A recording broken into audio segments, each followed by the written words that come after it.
जमाना ना कर सका उसके कद का अंदाजा, वो आसमान था लेकिन सिर झुकाकर चलता था। भारतीय अर्थव्यवस्था के पितामह भीष्म कहे जाने वाले पूर्व प्रधानमंत्री डॉक्टर मनमोहन सिंह जी को शत शत नमन। आप देख रहे हैं आरजे कार्तिक की लर्निंग सीरीज सीखोगे नहीं तो जीतोगे कैसे। डॉक्टर मनमोहन सिंह जी की जिंदगी में एक अजब संयोग रहा जो जन्म से लेकर मृत्यु तक उनके साथ रहा। यह संयोग था 26 के अंक का। जन्म भी उनका 26 तारीख को हुआ और निधन भी इसी तारीख को हुआ। 26 सितंबर 1932 को अविभाजित भारत के पंजाब प्रांत के गाह गांव में उनका जन्म हुआ था। यह हिस्सा पाकिस्तान में आता है। देश का बंटवारा हुआ तो इनका परिवार अमृतसर आकर बस गया।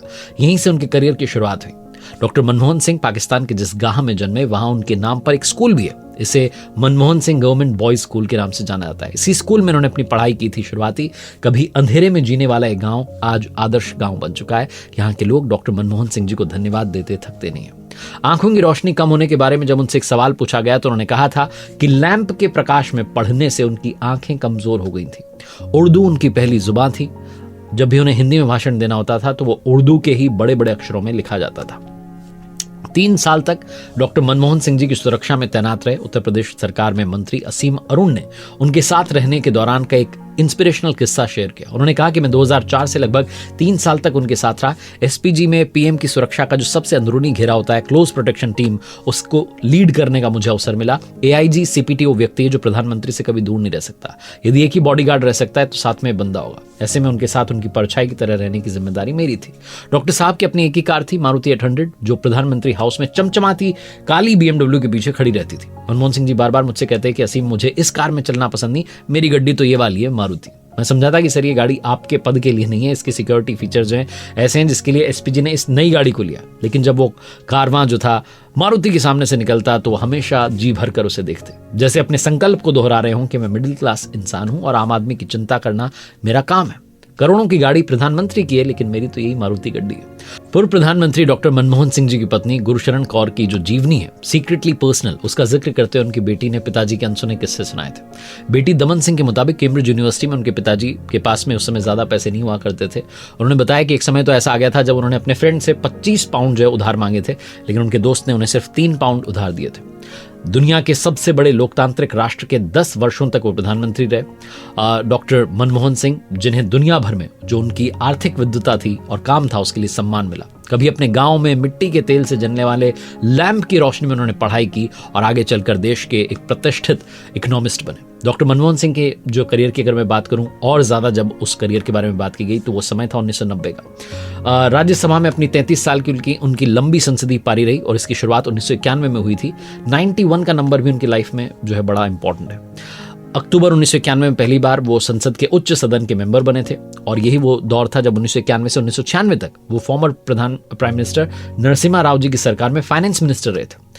और यही नहीं, 91 वर्ष की उम्र में उन्होंने 3 अप्रैल 2024 को राज्यसभा से रिटायरमेंट भी लिया था। 2004 से 2014 तक वो 10 साल तक देश के प्रधानमंत्री रहे।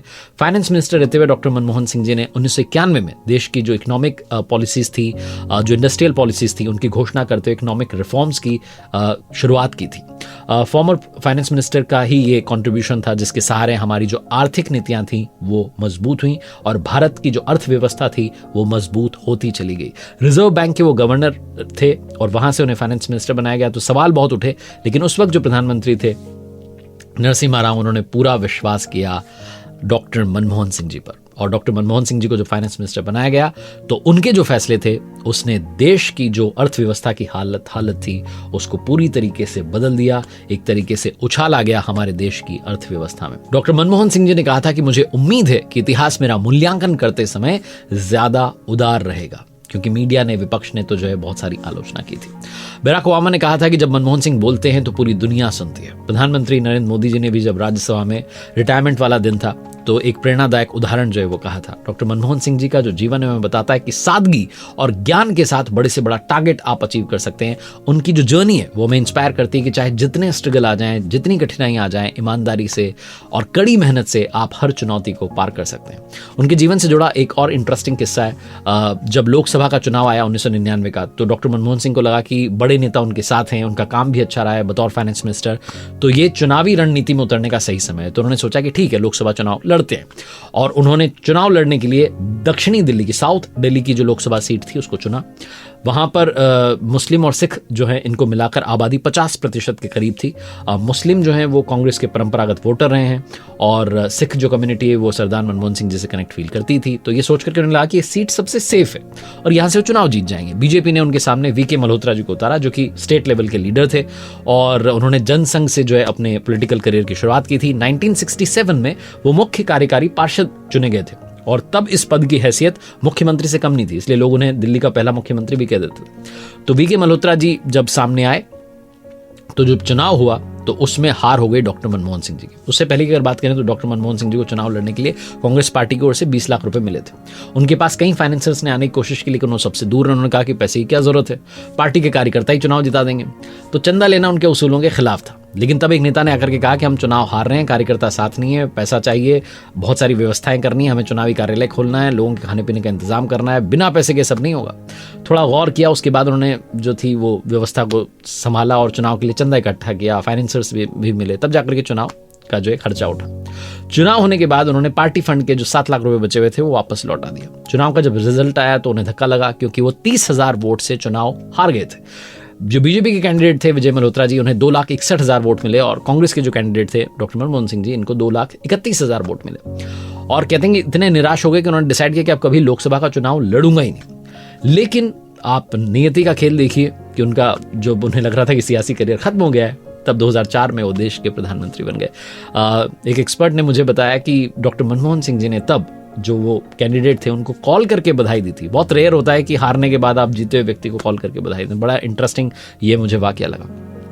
जब उनके कॉलेज के दौर की बात चलती है तो कहा उनके जो सीनियर्स थे, उनके कॉलेज के साथी थे, वो कहते हैं कि 3 साल कॉलेज की डिबेट टीम का हिस्सा रहे और वो अपनी बातचीत से दूसरों को प्रभावित करने की शैली शुरू से रखते थे। डिबेट के दौरान भी बहुत कम शब्दों में अपनी बात रखते थे, शांति से बात रखते थे, लेकिन उनके शब्द इतने प्रभावशाली होते थे कि बहुत कम बोलते हुए भी डिबेट में उन्हें पहला इनाम मिल जाता था, वो फर्स्ट आते थे। हिंदू कॉलेज में भी डॉक्टर मनमोहन सिंह जी का जो अधिकतर समय था वो लाइब्रेरी में ही बीतता था। हाँ, कभी कुछ दोस्त वगैरह के साथ में वो लॉन में बैठ जाते थे और अगर कभी फिल्मी बातें चल जाती तो वो थोड़ा उसमें कम इंटरेस्ट लेते थे, वो शर्मा जाते थे फिल्मी हीरोइन की बातें, हीरोज की बातें सुन करके, तो थोड़ा वो इनसे मूवी से दूर रहते थे। डॉक्टर मनमोहन सिंह जी का वहाँ जो रोल नंबर था वो 19 था, सीरियल नंबर 1420 था। पढ़ाई में इतने होशियार थे कि कॉलेज ने उनकी आधी फीस माफ कर रखी थी। ग्रेजुएशन में इकोनॉमिक्स, पॉलिटिकल साइंस और पंजाबी जो है उनके सब्जेक्ट्स थे। डॉक्टर मनमोहन सिंह जी का जो करियर रहा है, जो उनकी जीवन की अगर हम बात करें, उनकी जीवन शैली रही है वो सादगी से भरी हुई रही है, सौम्यता से भरी हुई रही है। वो मुस्कुराते हुए अपना काम करते चले गए और जैसा उन्होंने कहा कि इतिहास मेरा मूल्यांकन उदार होकर करेगा, तो इतिहास हमेशा उन्हें याद रखेगा कि जो भी उन्होंने आर्थिक निर्णय लिए वो वाकई में देश के लिए असरदार थे। डॉक्टर मनमोहन सिंह जी को हम सभी की ओर से शत शत नमन, अश्रुपूर्ण श्रद्धांजलि।